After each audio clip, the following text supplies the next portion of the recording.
কি বলছে? দাঁড়াতে পারবো না, দাঁড়াতে পারবো না। অর্ডার নিয়ে আসছেন, আমি কেন দাঁড়াতে পারবো না?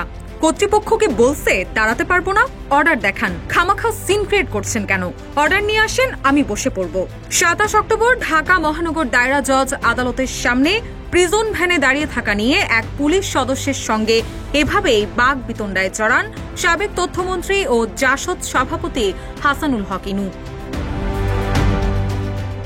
ঘটনাটি ঘটে দুপুর 12টার দিকে আদালত চত্বরের সামনের রাস্তায়। সকালে কেরানীগঞ্জ কেন্দ্রীয় কারাগার থেকে তাকে আদালতে হাজির করা হয়। এদিন দুদকের দায়ের করা মামলার তদন্ত প্রতিবেদন দাখিলের দিন ছিল।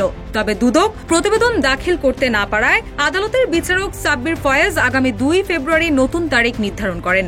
এখন যে কোনো ব্র্যান্ডের পুরাতন এসি বদলে নতুন ওয়ালটন এসিতে উপভোগ করুন 25% ছাড়। আদালত থেকে কারাগারের উদ্দেশ্যে নেওয়ার সময় ইনুকে পুলিশ তাড়াহুড়ো করে বের করতে চাইলে তিনি বলেন, ধাক্কা দিচ্ছেন কেন? জবাবে পুলিশ সদস্য বলেন, ধাক্কাচ্ছি না। এরপর তাকে ধীরে ধীরে প্রিজন ভ্যানের দিকে নিয়ে যাওয়া হয়। সে সময় তার দুহাত পিছমোড়া বাঁধা ছিল। প্রিজন ভ্যানে পৌঁছে ইনু দাঁড়িয়ে থাকলে এক পুলিশ সদস্য বলেন, বসতে হবে। তখন ইনু প্রশ্ন করেন, কর্তৃপক্ষ কি বলছে, দাঁড়িয়ে যেতে পারবো না? উত্তরে পুলিশ সদস্য বলেন, না, পারবেন না। এ সময় ইনু পাল্টা বলেন, অর্ডার দেখান। খামাখা সিন ক্রিয়েট করছেন কেন? পুলিশ সদস্য বলেন, আমাদের অর্ডার আছে। ইনু আবারও বলেন, অর্ডার দেখান।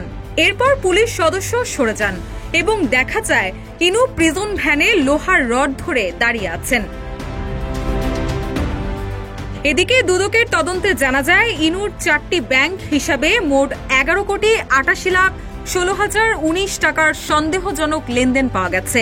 দুদকের অভিযোগ, তিনি সংসদ সদস্য ও মন্ত্রী হিসেবে দায়িত্ব পালনকালে মানি লন্ডারিং প্রতিরোধ আইন 2012 এর 4-2 ও 4-3 ধারা এবং দুর্নীতি প্রতিরোধ আইন 1947 এর 5-2 ধারায় শাস্তিযোগ্য অপরাধে সম্পৃক্ত ছিলেন।